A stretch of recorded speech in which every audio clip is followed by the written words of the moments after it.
Sahabat-sahabat sekalian yang berbahagia, rasanya sulit untuk memperkenalkan siapa beliau. Satu, karena beliau memang sudah terkenal.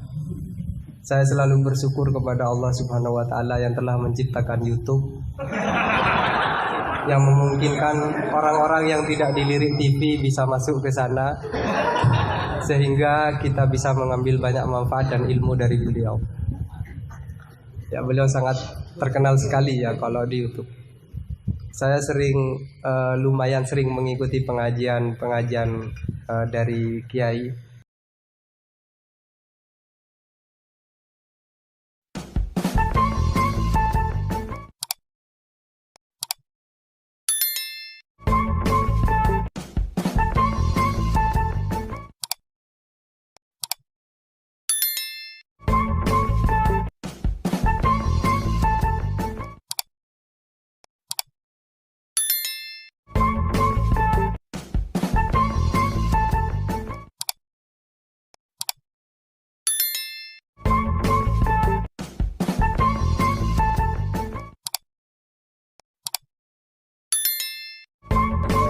Assalamualaikum warahmatullahi wabarakatuh. Rabbi zidni ilma warzuqni fahma amin ya rabbal alamin. Allahumma shalli wa sallim ala sayyidina Maulana Muhammadin wa ala alihi wa sahbihi asma'in amma ba'du.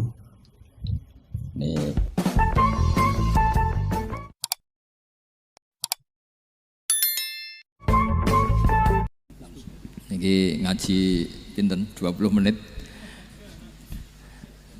Berapa menit? 20 menit ya. Bismillahirrahmanirrahim. Ini saya niat ngaji tentang yang populer mawon ya, tapi dimaknani secara detail ngangge tradisi ini ulama. Idza matabnu adama in qata amaluhu illa min salasin shadaqatin jariyatin aw ilmin yuntafa'u bihi aw waladin sholihin yatullah.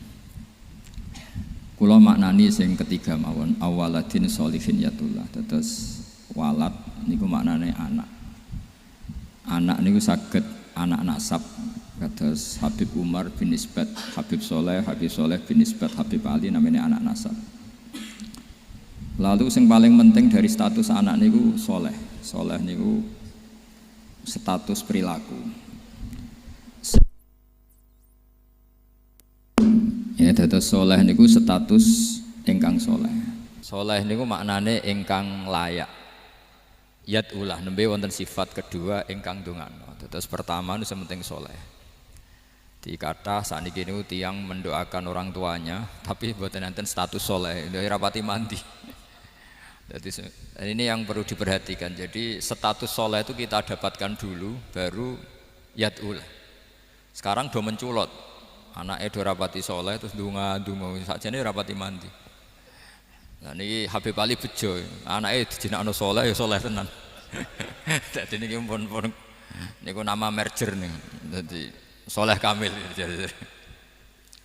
Tapi ngeten nggih kula pesan karena Habib Soleh mulai kecil sama saya, sama-sama ngaji di Mbah Mun. Orientasi terbaik saking sunnah nabawiyah gini ku keberlangsungan. Terus kula sering belajar tentang kitab-kitab samawi, kitab-kitab sing diriwayataken beberapa ulama ahli kitab sing pun disaken kalian ashabur Rasulillah sallallahu alaihi wasallam. Niku riyen Nabi Ibrahim niku pertama dadi Khalilur Rahman, kekasih Allah Khalilur Rahman. Niku mergi piyambake nu tersiksa protes. Terus kadang tiang saya niku kudu protes. Tapi protes bukan kita demo. Protes itu tidak harus demo, protes. Ya Allah, dunia ini tidak fair. Engkau yang Tuhan, Engkau zat yang begitu penting, Engkau zat yang menciptakan langit dan bumi, Engkau zat yang memberi rizki, yang bikin air, bikin oksigen, semua kebutuhan manusia. Kemudian mereka tidak kenal Engkau. Ini tidak fair. Jadi beliau itu tiap malam itu ngumpat. Ini enggak fair dunia ini. Engkau yang begitu penting pencipta langit bumi, Engkau begitu penting yang menciptakan air, menciptakan kebutuhan manusia, kemudian mereka tidak kenal Engkau. Ini enggak fair. Ini enggak benar. Jadi sering marah gitu. Karena sampean enggak bisa bayangkan kan apapun hebatnya presiden atau menteri atau rektor atau kiai terus nang desa nggak dikenali statusnya diundang lek apa yang dilek itu gak keren belas. Karena ya sama kan, misalnya Habib Soleh Alatos muridnya Said Umar punya Mbah Mun terus nang desa diundang pening dilek itu kan gak keren belas. Awal dari keren tetap dikenal. Nah kemudian orang itu tidak kenal Allah. Makanya terus beliau sujud berkali-kali, ya Allah, sama siapa munajatnya beliau. Innahu la yahzununi alla ara ahadan fil ardi ya'buduka ghairi. Jadi cara Kiai Sarang namanya innahu sak temene kelakuan la yahzunu, yektene nyusano ni ing ingsun, nyusano banget karena pakai lam taukid. Innahu sak temene kelakuan la yahzunu, yektene nyusano banget ni ing ingsun. Apa sing nyusano an? Apa sedene kelakuan la ora ningali ingsun fil ardi ing dalam bumi. Ahadan ing wong suwiji ya'budu kang nyembah sapa ahad ka ing panjenengan ghairi saliyane ingsun. Ya Allah, sungguh saya sangat susah karena engkau zat yang begitu penting, kemudian yang tahu kalau engkau Tuhan itu hanya saya. Sampean ngenes gak misalnya ada orang melihat saya itu Umar Hafid kemudian tidak tahu kalau beliau orang alim, sampean sebagai muridnya ngenes gak? Ngenes kan? Ada orang memperlakukan Mbah Mun tidak tahu kalau beliau seorang alim alama, kita sebagai santrinya ngenes gak? Ngenes. Lah ini Allah yang Tuhan, kemudian orang tidak ada yang memperlakukan dia sebagai Tuhan, bahkan nyebut saja tidak mau. Itu ketersiksaannya Nabi. Kalau kita kan tersiksa mergo ora duwe rapayu rabi. Sing wis payu rabi ra iso wayo. Ya gitu. Macam-macam kesusahan. Itu jadi apa jadi wali itu sudah berat karena orientasinya agak tentang Allah tapi tentang diri sendiri. Ana sing susah proposal ragu ya Mas Agam. Macam-macam. Artinya Nabi Ibrahim itu orang yang benar-benar Khalil Rahman. Beliau tersiksa ini karena dunia dianggap gak fair. Masa Allah zat yang begitu penting kemudian mereka nggak tahu. Maka awal dari nubuah itu apa? Menaukan, al-i'lan, mempermaklumatkan Allah di alam raya ini. Makanya nggak ada nabi kecuali memaklumatkan diri. Saya dulu awal-awal Habib Soleh mau nyai saya bilang orang alim itu harus ngaku kalau alim. Habib juga harus ngaku kalau Habib. Yang orang miskin tidak usah ngaku sudah konangan.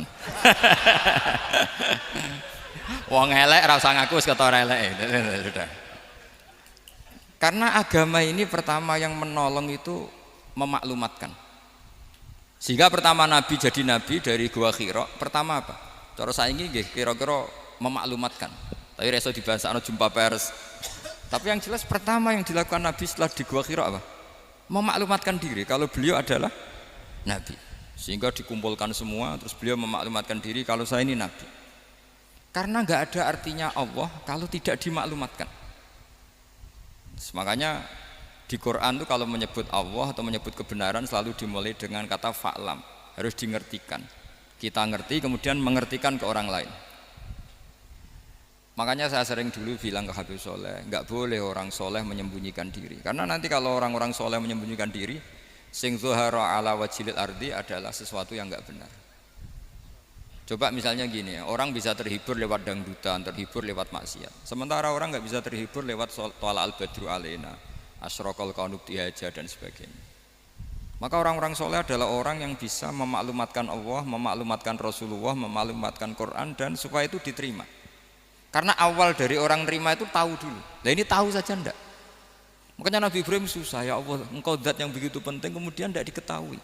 Ini apa-apaan, enggak fair. Akhirnya Nabi Ibrahim diangkat sebagai Khalil Rahman untuk menaukan atau untuk memaklumatkan Allah Subhanahu wa ta'ala. Nah sebelum itu beliau dihibur, diterbangkan ke langit, ke alam malakut. Kamu susah ya, kenapa susah? Karena zat sementing engkau kemudian tidak ada yang menyembah. Terus dijak ke alam malakut, ditunjukkan sekian juta malaikat, sekian ribu malaikat semuanya membaca tasbih takbir. Ibrahim senang. Oh ternyata sing seneng jenengan banyak. Loh, coba kalau kita punya kiai kayak Mbah Mun, semakin yang seneng banyak kan semakin kita senang. Kalau nggak ada yang tahu kan kita tersiksa. Makanya ini penting sekali. Jadi pertama agama ini seperti ini tuh barokahnya dingertikan, dimaklumatkan. Saya ini orang yang humul itu menutup diri betul, kecuali bab ngaji. Saya kalau ngaji terbuka. Sampai saya tidak tahu apa ada yang streaming apa direkam, saya tidak tahu. Pokoknya saya satu-satunya saya mau terbuka itu pas ngaji. Dan saya pede karena dulu ngaji saya benar. Saya tanya Mas Akom, Mas, sebetulnya kalau sampean mau mulang terbuka bagus. Potensinya dua, konangan alimnya atau konangan ya resiko terbuka kan itu tok. Konangan alimnya. Nah daripada potensi yang kedua terus nggak mau ngajar humul. Syaratnya wali ku humul. Oh, humul itu nggak menampakkan diri. Memangnya mau menampakkan apa kalau nggak bisa apa-apa kan? Jadi saya tidak tahu itu humul apa bagian dari pengamanan diri. Apa Mas? Apa? Haim. Jaga iman.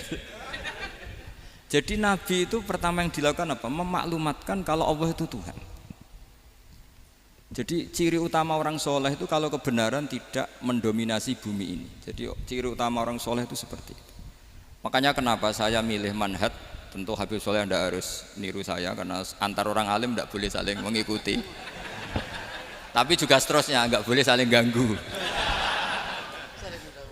Saya itu ngaji di mana-mana itu guyon. Karena bapak saya suka guyon, Mbah Mun suka guyon. Alasannya bapak dulu sederhana. Orang sudah nyari hiburan dengan maksiat. Sehingga agama ini harus membawa keceriaan sosial, membawa keceriaan hati. Karena Allah ngendikan kul bi fadlillah wa bi rahmati fa bidzalika falyafrahu. Orang tuh harus senang dengan kebaikan. Orang happy dengan tola al-badru alaina, happy dengan manaqibul akhyar, dengan fadhailul akhyar.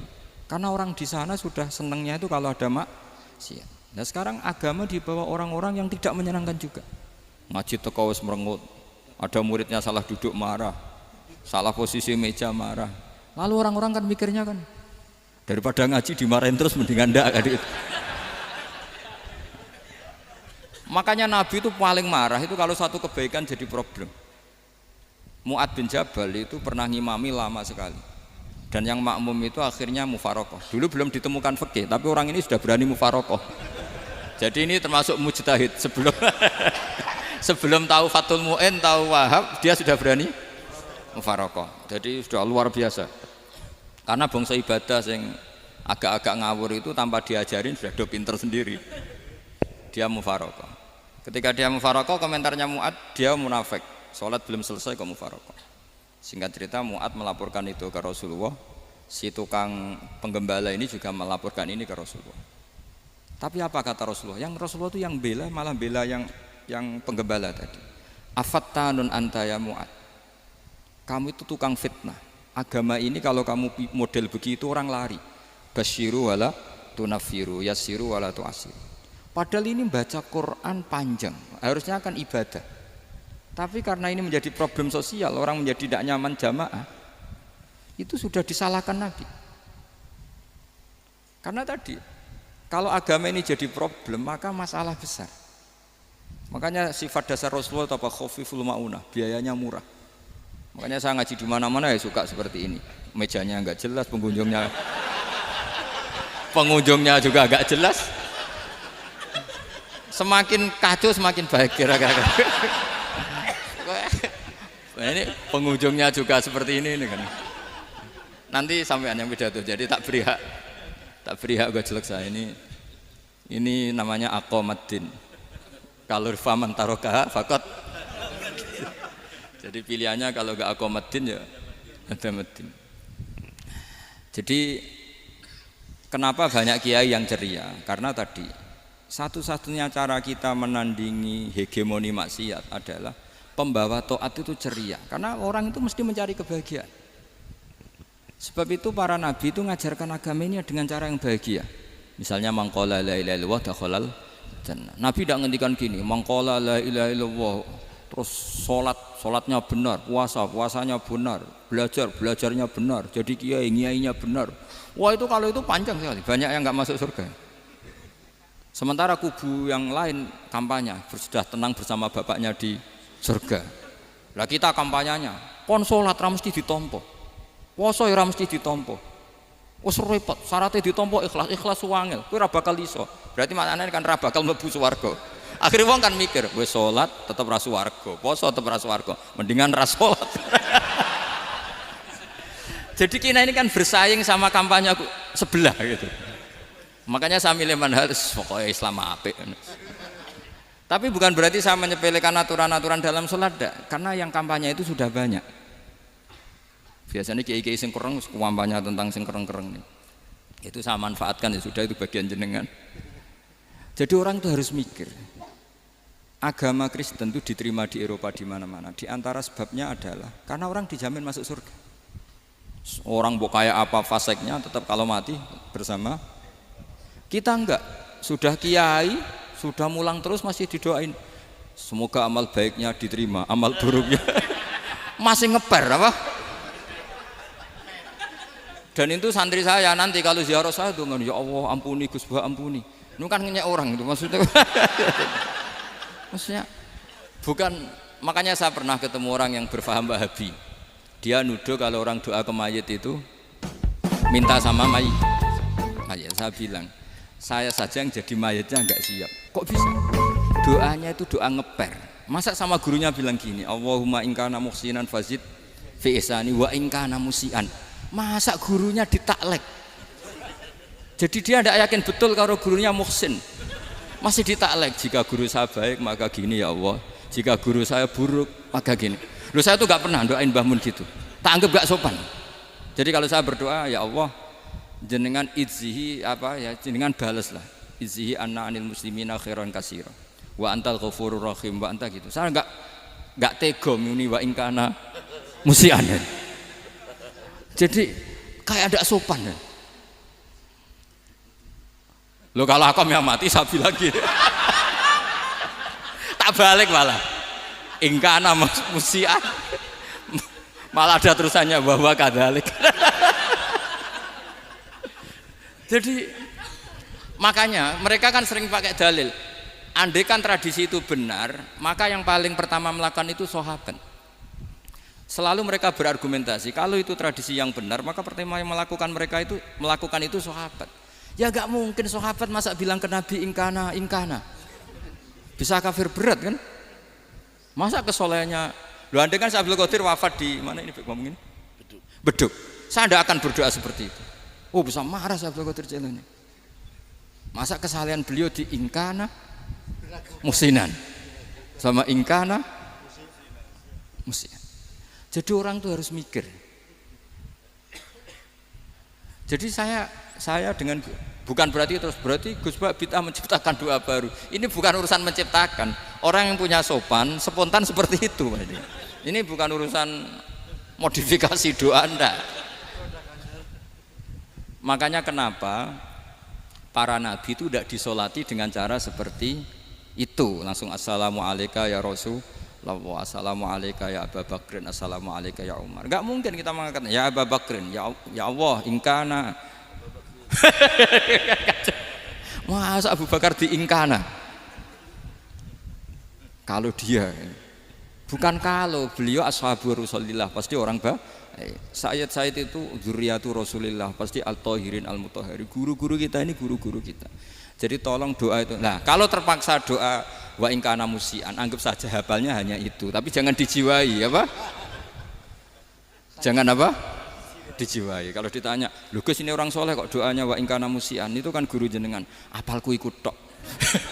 Tapi ora usah dimaknani, apa? Karena sekali dimaknani nanti kan. Jadi ini urusan etika, urusan rasa. Saya teruskan ya, karena jadi saya mohon sekali, apa-apa itu ada aturannya. Ada aturannya. Ya tentu kita ikut masal saja. Semua selain Nabi, selain para wali kita enggak apa-apa doa wa ingkana musinan, ingkana musian. Tapi di hati kita sebetulnya ketika mengatakan ingkana musian itu coro Jawa hanya rapalan. Rapalan itu ya sudah ngomong saja, tapi enggak usah apa? Enggak usah dijiwai ya.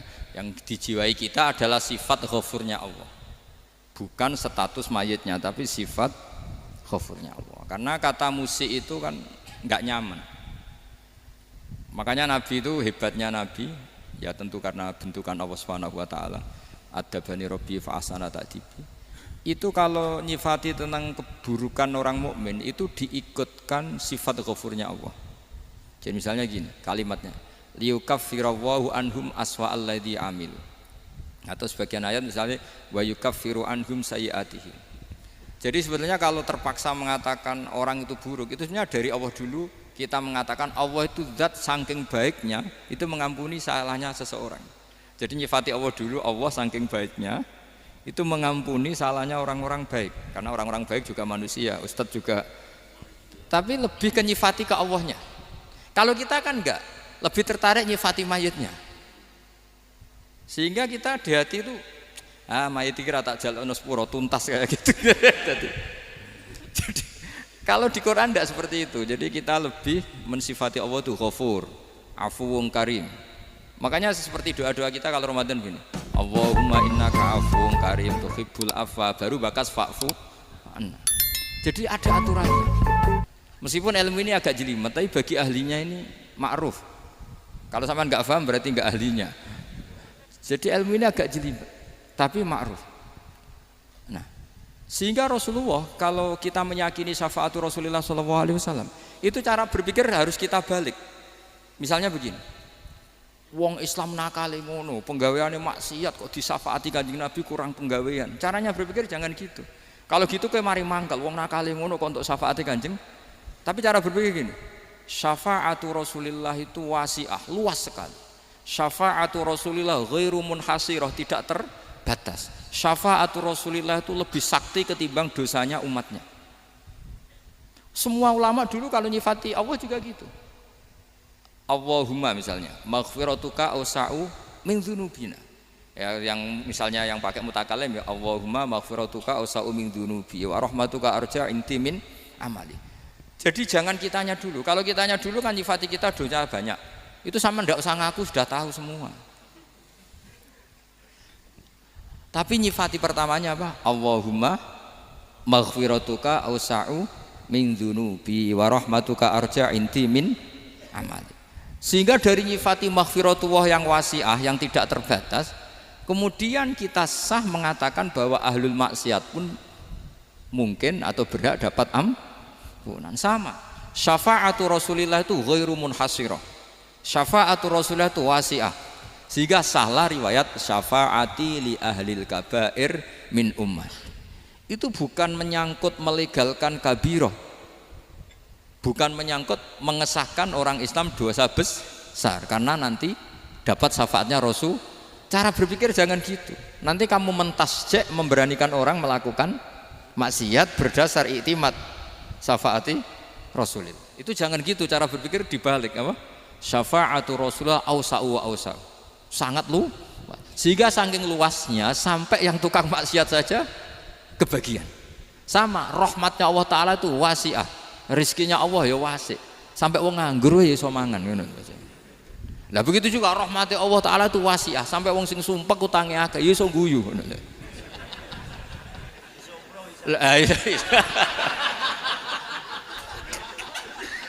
Tapi kalau dibalik, misalnya saya diprotes kiai, saya pernah juga diprotes. Gus, umat kok mbok latih guyu, padahal mereka maksiate akeh, utange akeh, gini-gini.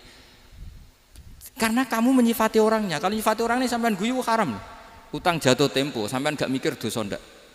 Dosa. Jadi kiai muridnya goblok kok kiai kurang tahajud itu ya dosa. Jadi kiai kok muridnya goblok tenang wae. Sementing untuk sowanan itu amatir ya kenen.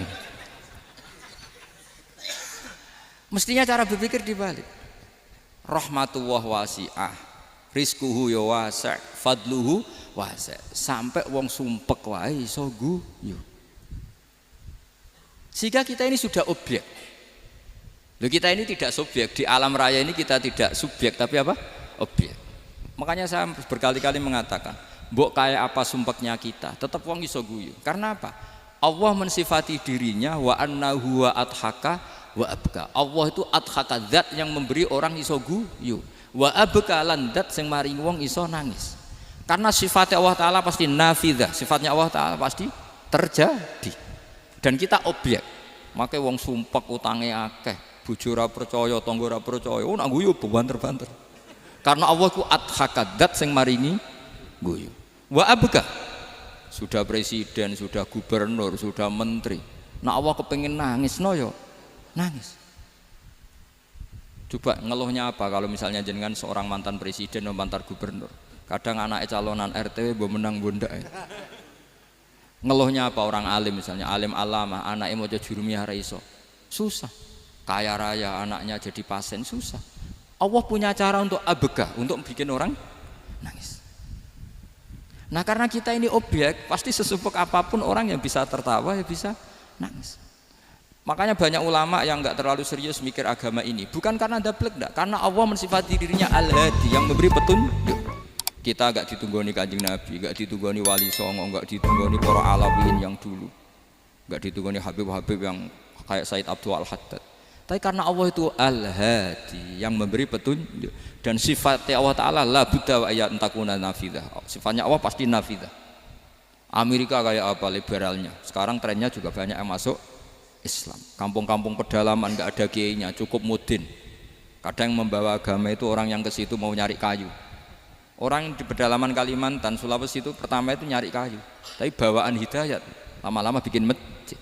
Saya pernah di Korea, ke sana orang nyari uang, niatnya juga nyari uang, tapi akhirnya tersiksa kalau enggak bikin masjid. Karena apa? Karena Allah itu Al-Hadi, zat yang memberi petunjuk. Maka kamu tidak usah khawatir. Agama ini pasti jalan ila yaumil qiyamah. Karena Allah Al-Hadi. Sama. Mbok kamu umat mbok weden-wedeni kowe ku amalan ora mesti ditampa. Nek ora ditampa mlebu neraka. Ngono mulai ngaji ya tenang ae. Tenang, santai. Bahkan kadang bilang gini, Pak Yai tadi gak bener. Masa ngecap orang mlebu neraka. Kita yang masyarakatnya gak tahu pintunya. Pak kayaknya tahu pintunya. Karena orang itu punya cara. Lho ya betul. Orang Bedui itu kalau ngaji sama Nabi itu lebih unik timbang yang soleh, timbang yang pinter. Sehingga banyak ilmu itu ditemukan dari orang Bedui. Karena cara berpikir itu aneh. Kalau orang soleh, orang waras kan berpikirnya ada aneh, standar. Jadi orang Bedui itu aneh. Pernah suatu saat Rasulullah itu khutbah cerita kiamat. Wah dahsyatnya kiamat kayak apa.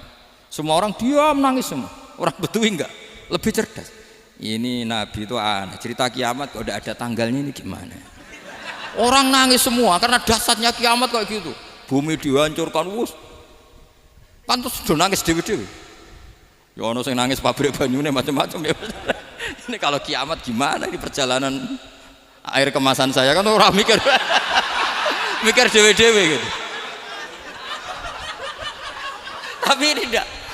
Orang Bedui cara berpikir tuh enggak. Malah ya Rasulullah mata sa'ah. Engkau itu cerita kiamat tapi enggak jelas tanggalnya. Kalau cerita kiamat ya harus jelas dong kapannya.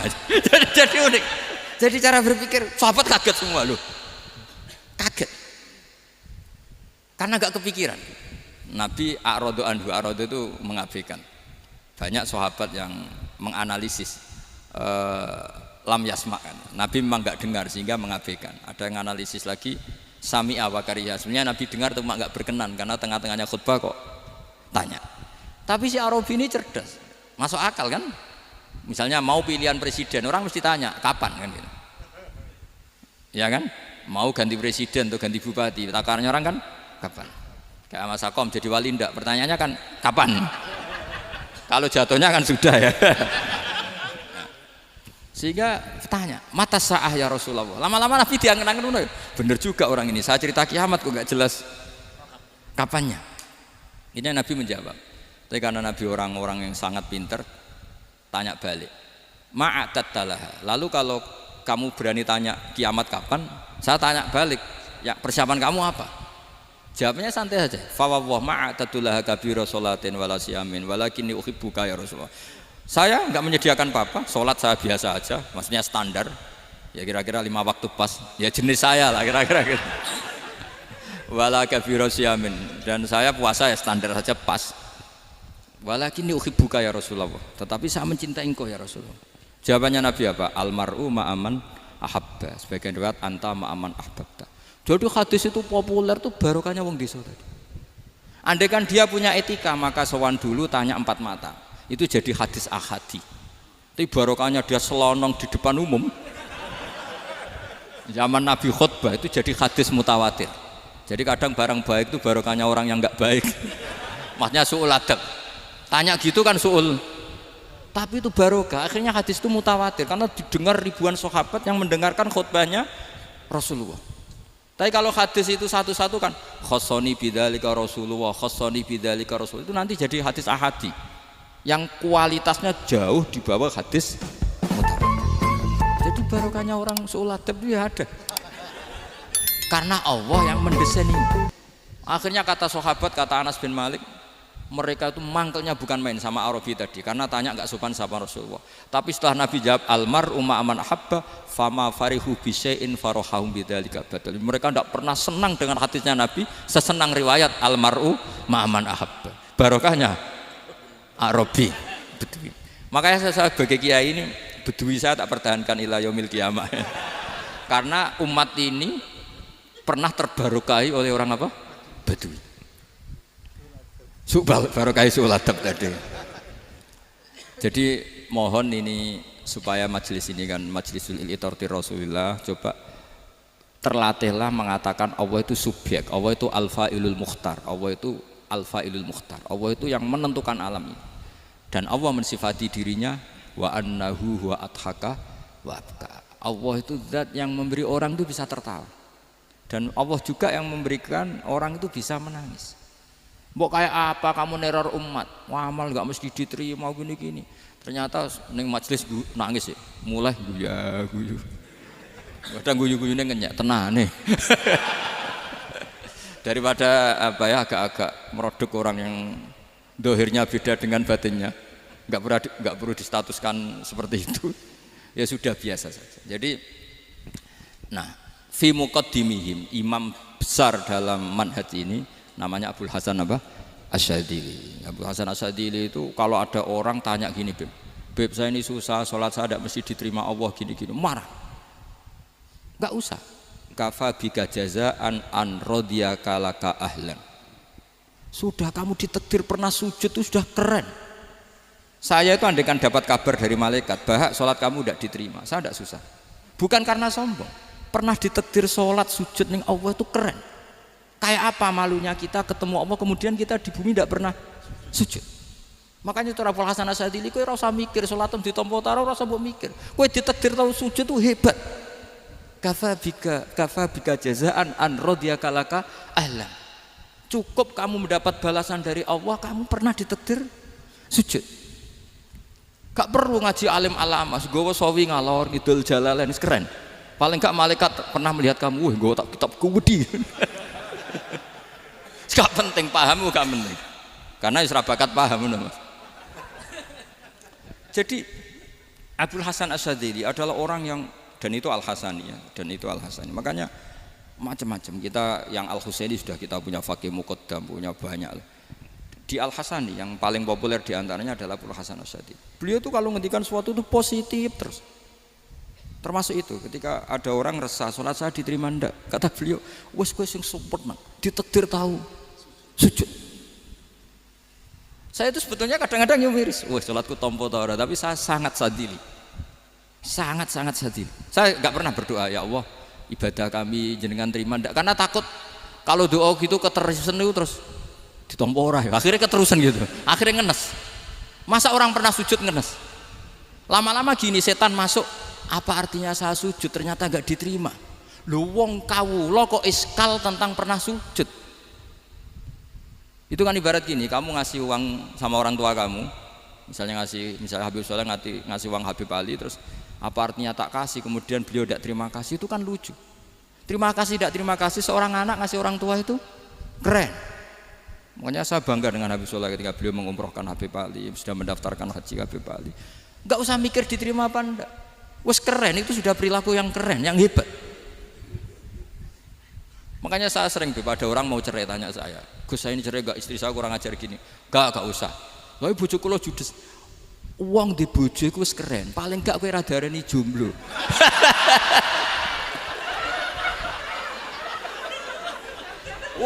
Diarani duda ora enak. Wes luwe sabar di diarani duda mek diarani bojo judes. Enak bojo judes cek gagah. Di bojo lah. Oh, provokator itu. Jadi kafabika jazaan an radiyaka laka alam, sudah ditegur pernah sujud itu sudah keren. Dulu ulama ala hadan nampak. Ulama dulu cara berpikir seperti itu. Makanya ulama dulu kalau nafsiri wasjud waqtarib sudah pernah sujud. Di Quran enggak pernah ada ayat wasjud lan sujudo sira ingkana kada wa kada ing kunta mutayakinan biqabuli sujudi. Kan ada sujud ya sujud saja, enggak usah mikir makbul apa enggak makbul. Sudah kalau sujud pasti waqtarib. Terus saya sebenarnya ya sebagai orang ya kadang wedi, salatku ditompo ta ora. Tapi kalau keterusan nanti ada was-was yang mengatakan opo artine sholat. Lu tuh kan ngeri seorang hamba sing uripe ning bumine Allah kemudian menyoal pernah sholat hanya karena takut gak diterima. Itu kan geblek banget. Nah, saya jenis kiai yang di partai itu. Saya enggak tahu kalau kene ning dikom. Di umat masa kamu gak ono keren blas. Jadi lah nanti kalau misalnya ada manhajnya Habib Soleh yang tidak seperti itu tidak apa-apa, mungkin supaya orang nggak takabur, nggak fakhr, sehingga makanya mulai dulu lama itu ya partainya kalau nggak rojak ya khauf. Nah saya ini yang jelas terang-terangan ikut partai rojak saja, apa? Partai rojak, karena banyak yang sudah di partai khauf. Tapi saya rojak yang bil ilmi tadi. Makanya Sayyidina Umar radhiyallahu anhu itu yang namanya sama sujud. Saya itu punya kitab. Habib Soleh pernah tak tunjukin tulisan tangan saya. Muji-muji sujud. Sayyidina Umar ketika ditusuk seorang gila itu Majusi ya. Abu Lu'lu' terkenalnya itu. Itu Hulamul Mughirah terkenalnya itu. Ditusuk, dia sahabat, beliau sahabat, wali. Jadi nusuk Umar tuh kayak apa? Nusuk Mas Akom aja dosa besar apalagi nusuk Umar. Itu ketika ditusuk dia itu ya punya dendam, namanya manusia itu punya dendam, maksudnya namanya orang kan mangkel sama yang nusuk.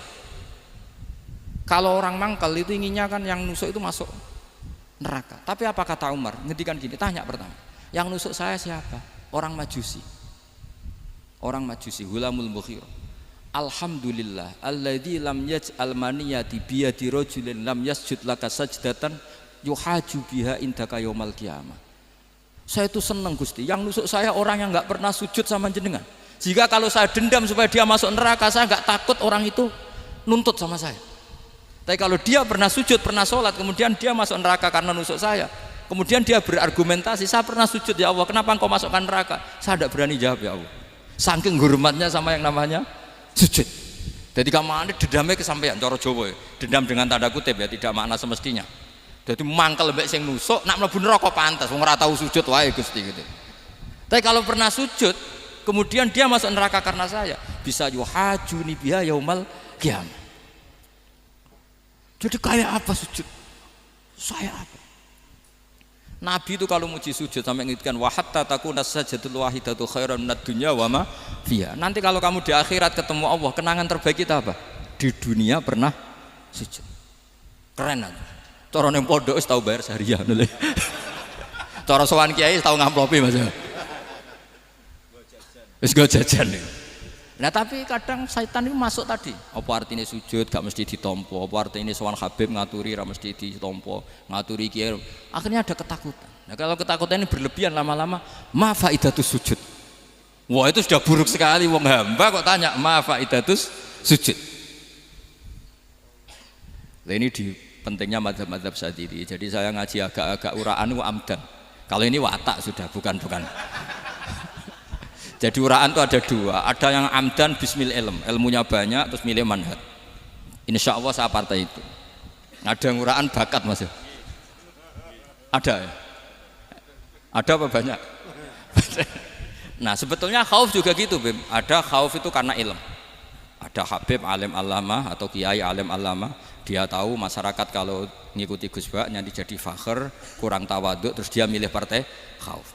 Lah yang buruk itu ada kiai yang milih khauf pancen dari awal sati cilik. Jenisnya wis sati. Jadi sebenarnya dia ndak cukup ilmunya nerangkan khauf, cuma jenisnya wis sati cilik. Wong ning omah iku lawang dikunci ono gludak-gludak, ono hantu putih. Jadi ya sama, yang bawa rojak bisa bawaan dablek, yang bawa khauf bisa saja bawaan ati cilik. Nah kita ingin yang bawa rojak ya bismil ilm, yang bawa khauf juga bismil ilm.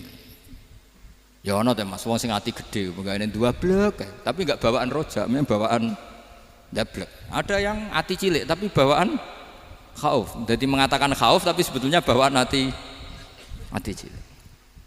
Nah kita inginnya ndak kalau rojak ya bismillah kayak Abdul Hasan Asyadili, kalau yang kampanye khauf kayak Sayyid Abdul Haddad bawaan apa? Ilm. Sehingga kita ini Qul inni ala bayyinatin mir rabbi, semua itu berdasar ilmu sing jelas welo-welo. Makanya semua nabi memaklumatkan apa? Qul inni ala bayyinatin mir rabbi. Jadi semua ilmu syaratnya apa? Bayyinah. Bayyinah itu kebenaran ilmiah sing jelas welo-welo. Makanya itu yang disebut Allah Subhanahu wa taala mensifati kekasihnya yaitu Nabi Muhammad sallallahu alaihi wasallam, lam yakunil ladzina kafaru min ahlil kitabi wal musyrikina munfakkina hatta ta'tiyahumul bayyinah rasulun minallah yatslu suhufan mutahhar. Niku Kanjeng Nabi saking cerdase meneh dek wong Islam, wong musyrik, wong kafir ngerti logika yang dibangun Nabi saja kuat infikak dari kemusyrikannya. Makanya disebut munfakin. Orang-orang musyrik, orang-orang kafir tidak munfakin, tidak tercerabut dari akar akidahnya hatta ta'tiyahumul bayyinah. Itu siapa? Rasulun minallah yatslu suhufan mutahhar. Masyhur itu debatnya Nabi dengan orang-orang musyrik. Mereka bilang, ya Muhammad, kita ini urusannya banyak, kasusnya banyak. Lalu Anda mengajarkan ke Tuhan satu. Masa urusan banyak cukup Tuhan satu? Itu enggak fair Muhammad. Aja'alal alihata ilaha wahida inna hadza la syai'un ujab. Urusan kita banyak, masyakil kita banyak, muskilah kita banyak. Kalau Tuhannya satu enggak cukup Muhammad. Nabi dengan santainya memberi penjelasan. Ya sudah gini saja. Kalau kamu jadi budak atau pembantu, majikan kamu banyak, semuanya merintahkan kamu, semuanya bikin aturan untuk kamu. Kamu suka enggak? Ya enggak suka Muhammad. Kalau majikan kita banyak repot. Ya sudah, Tuhan kamu itu majikan kamu. Kalau banyak perintahnya beda-beda, kamu pusing. Ya udah Mat, Tuhannya satu aja Mat. Karena Nabi bayyinah, orang itu bisa dibalik-balik pikirannya. Makanya disebut daraballahu mathalan rajulan fihi syuraka'u mutasyakisuna wa rajulan salamal lirajul hal yastawiyani masalah alhamdulillah. Jadi Nabi itu kalau adu argumentasi itu luar biasa. Jadi segampang itu Nabi memberi apa? Argumentasi. Karena beliau adalah al-hujjatul balighah. Jadi Nabi itu enggak pernah kalah. Pernah Nabi debat sama orang Yahudi. Muhammad, saya ini turunan Ibrahim. Kita ini Israel ya, kita tahu Israel adalah turunan Nabi. Israel nama lain dari Yakub. Yakub bin Ishak bin Ibrahim. Padahal Yakub ini punya anak namanya Yahuda. Makanya Yahuda bin Yakub bin Ishak bin. Kita ini yang mirip Ibrahim, bukan kamu. Tapi orang Yahudi itu nggak apal nasabnya, sehingga mereka bilang kita ini saking baiknya Ibrahim saja pengikut kita. Terus digojlok oleh Nabi. Ibrahim itu buyute Yahuda. Makanya digojlok, ha antum ha ulai hajatum fi malakum bi ilm falimatu hajuna fi ma laysa lakum bi ilm. Kita adu debat itu sudah ilmiah. Kenapa kamu menjadi tidak ilmiah? Kenapa Muhammad? Terus Allah menurunkan wa ma unzilatit taurat wal injilu illa min ba'di afala ta'qilun. Artinya gini, kalau Ibrahim dikatakan Ibrahim Yahudiyah, itu sama dengan saya berkali-kali podo karo sampean misalnya ngendikan Mbah Zubair itu pengagumnya Gus Roji misalnya. Padahal Gus Roji bin Ubab bin Maimun bin Zubair, misalnya Gus Roji bin Kiai Haji Ubab bin Kiai Haji Maimun bin Kiai Haji Zubair. Nah Ibrahim itu kan Yahuda bin Yakub bin Ishak bin Ibrahim. Terus mereka bilang Ibrahim itu pengikut Yahudi. Itu kan kebalik-balik. Kayak Habib Hasan itu pengagum Habib Soleh. Kan Habib Hasan rohnya ini gimana ini sih mbahnya kok dianggap. Nah sehingga orang Yahudi ketika Nabi berdebat beda dengan Nabi Muhammad SAW. Ketika ditanya kenapa kamu yakin agama tauhid, millata abi, karena ini agama nenek moyang saya, millata abikum apa? Ibrahim. Jadi jelas akhirnya orang Yahudi ngerti. Ya kan sama dengan mengatakan tadi Pak Karno itu pengagum Puan Maharani. Kan aneh enggak kalimat itu? Mbah Hasyim Asy'ari itu pengagum Gus Dur. Gak lucu. Itu debat. Jadi Nabi itu orang yang bayyinah. Bayyinah itu kalau menerangkan kebenaran itu bahkan orang kafir pun bisa infikak, bisa munfakin, tercerabut dari akar kekafiran. Nabi itu mudah sekali merubah logika. Makanya di Quran sering ada kata aro'aitum, karena memang tadi. Nah saya mohon apapun pilihan Anda rojak kayak Abdul Hasan Asyadili tadi. ketika orang resah sujudnya diterima apa enggak, sholatnya diterima apa enggak, beliau bisa berargumentasi betapa pentingnya sujud. Wes aja kowe iku kawula, tahu sujud iku keren. Saman bayangkan betapa malunya kita kalau kita ketemu Allah kemudian di dunia enggak pernah. Lho paribasane kula mlebu swarga lah iku isin. Mlebu swarga tapi ning donya ora tahu wisen. Sama seperti kowe di guru saurip-uripmu ora tahu salam templek wisen. Kira-kira seperti meskipun salam templek ora penting. Ya ora penting to, misale soleh salam templek 50.000 duwe wis akeh ngono kan. Nak masakom penting kudu rokok. Itu bukan nilainya kok betapa malunya kita. Saya dulu mau sarang, andai kan tidak pernah khidmah sama iya malu tenan sebagai apa? Santri. Makanya Sayyidina Umar ketika beliau dibunuh orang, itu pertanyaan pertama, dia pernah sujud enggak? Enggak pernah. Andai kan dia pernah sujud, maka saya tidak berani masukkan dia masuk neraka. Takutnya dia protes sama Allah, ya Allah saya pernah sujud kenapa harus di neraka? Atau Umar ditanya Allah gini, Umar, kue ridho wong sing tahu nyembah aku kemudian dia di neraka. Kayak apa? Jadi makanya Umar ketika wafat ketika alhamdulillah alladzi lam yaj'al maniyati biyadi rajulin lam yasjud laka sajdah.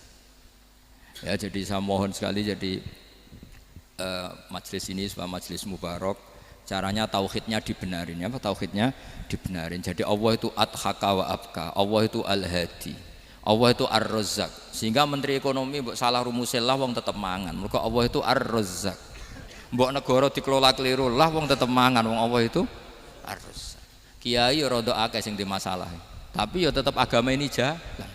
Lho andai kan syaratnya agama ini kiai ini bener. Wah ya repot. Kowe iso bayangno masakom bener terus. Tapi agama ini berkali-kali coba di TV itu banyak nyun sewu, ada ustadz, ada kasus apa, ada kiai, kadang ada masalah hukum. Agama ini jatuh enggak masalah. Padahal di TV itu sudah dinasionalkan kan, ada kiai terlibat kasus hukum atau ustadz tertangkap karena melakukan apa gitu. Tapi enggak ngefek karena agama ini bihifdillah wa biriayatillah. Sama. Negara mana-mana kadang manajemen ekonominya enggak jelas, tapi masyarakat ya makan karena Allah Razzaq. Sama aku kancanan masakom mengeluh tapi Allah adhaka akhirnya iso guyu padahal orang untungnya blas kancanan dede tapi karena Allah itu adhaka. Nah kita dengan istri yang kita cintai, dengan keluarga kadang yang nangis karena Allah itu zat yang bisa memberi abka wa annahu wa adhaka wa abka, terus wa annahu wa amata wa ahya. Kita tidak ingin mati, wah ya mati saja karena kita objek. Nah hidayah itu seperti itu. Allah al-hadi apa? Allah itu kayak apa Korea, negara ateis. Nggak kebayang di sana ada ngaji Aqidatul Awam Mabadi Fikih. Sekarang banyak. Saya tuh kalau beli Aqidatul Awam kerdusan tak kirimkan ke Korea. Sebelum saya ke Korea, karena sebagian santri saya di Jogja. Di sana ada ngaji Aqidatul Awam, ngaji Takrib. Bahkan saya di sana dilakokno sakduna fid dunya. Kayak apa Allah kalau ingin bikin hidayah? Karena Allah itu al-hadi. Wong Indonesia digerakno seneng duit. Bareng wis seneng duit mau apa? Korea, setelah di Korea tersiksa karena gak ada tempat sujud, akhirnya urunan. Segampang itu kalau Allah menghendaki. Itu enggak dibenem MUI, enggak dibenem. Karena Allah al-hadi. Jadi saya mohon sekali tauhid ini dibenerin dulu. Allah tetap al-fa'ilul mukhtar apa? Al-fa'ilul mukhtar. Sehingga Allah mensifati dirinya adhaka wa. Mbok kamu bendung kayak apa, orang ngaji saya tetap guyu. Sekarang iso mbuli saya, oh Gus Bak piye ngaji dijak guyu. Allah yang memberikan guyu kamu itu. Andai kan sesuai status kamu kowe ora ngarep sembuh, utang akeh, jatuh tempo, bojo ora percaya. Gede-gede koyo paham. Ya jadi ini tak isyatkan jenengan saya ini tadi bawa kitab Fathur Rahman di Thalibi Ayatul Quran, mau tak kasihkan hadiah ke saya itu Marhafid sebagai penyempurna karena beliau sudah Al-Husaini. Semoga ini dapat barokahnya Al-Hasani. Ini dikarang oleh zurianya Abdus Salam bin Masis. Abdus Salam bin Masis adalah guru dari Abul Hasan apa? Asyadili. Jadi kita tahu Sahibul Hikam Ibnu Athaillah As-Sakandari muridnya Abul Abbas Al-Mursi. Beliau muridnya Abul Hasan Asyadili. Beliau muridnya Abdus Salam bin Masis. Yaitu alami zada ini min dzurriyyati Abdus Salam bin Masis. Jadi ini Al-Hasani. Jadi Jadi ini sudah klub, karena mulai dulu ya tradisinya gitu, banyak sabaib ngaji barojak, bafadol, nanti yang bafadol barojak yang ngaji Habib lagi, seperti sanadnya Soleh di Sarang, ya Soleh ngaji Mbah Mun, tapi Mbah Mun ngaji Sayyid Alawi Sadat, ya ngaji Sayyid Zaini Dahlan, nanti setelah Sayyid Zaini Dahlan ngaji Ajam lagi Usman Adim Yati. Jadi ya biasa, mulai dulu silsilah ya seperti itu. Jadi seperti dulu Ibnu Abbas termasuk Qorobatu Rasulillah. Jadi dulu Qorobatu Rasulillah itu Bani Hasyim sama Bani Muttalib. Tapi kalau sekarang ya tentu para sadat, para habaib. Dulu biasa Ibnu Abbas ngaji ke Zaid bin Sabit. Itu Ibnu Abbas yang mencium tangannya Zaid bin Sabit. Tapi Zaid bin Sabit juga mencium tangannya Ibnu Abbas karena Qorobatu Rasulillah Shallallahu Alaihi Wasallam. Jadi saya mohon semuanya itu insaf bil ilm, ya, insaf bil ilm. Kayak tadi munfakina hatta ta'tiyahumul bayin. Jadi bayina itu orang yang kalau menerangkan itu memberi penjelasan sing jelas welo-welo. Itu siapa? Rasulun minallah yatslu suhufa mutahharah. Justru dengan kita syukur itu insya Allah segalanya akan tambah baik, tambah apa? Baik. Nggih, matur nuwun, ngapunten ingkang kathah. Assalamualaikum warahmatullahi wabarakatuh.